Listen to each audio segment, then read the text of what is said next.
বিপ্লব যাতে লুণ্ঠিত না হয় সেদিকে সরকার, রাজনৈতিক দল ও সংশ্লিষ্টদের সজাগ থাকতে বলেছেন মীর মুগ্ধর বাবা মীর মোস্তাফিজুর রহমান।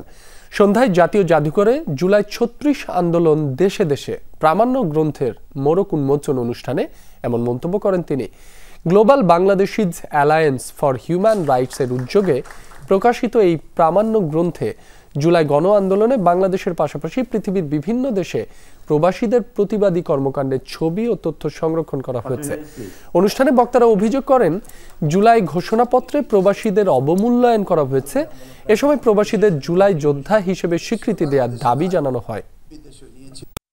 বিগত দিনে যে আন্দোলন হয়েছে সে আন্দোলনের মতো আবারও যেন আন্দোলন না হয়, কারো কোনো মায়ের বুক খালি না হয়।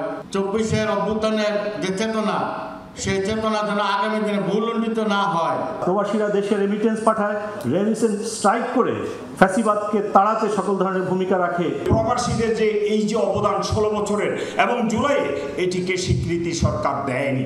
আজকে প্রবাসীদের প্রতি আমাদের কৃতজ্ঞতার জায়গা যেমন আছে, তারা হিস্টোরিক রোল প্লে করেছেন, তাদের অসাধারণ নিঃস্বার্থ দেশপ্রেম আমাদেরকে যেমন মুগ্ধ করেছে, আমাদেরকে আলোড়িত করেছে,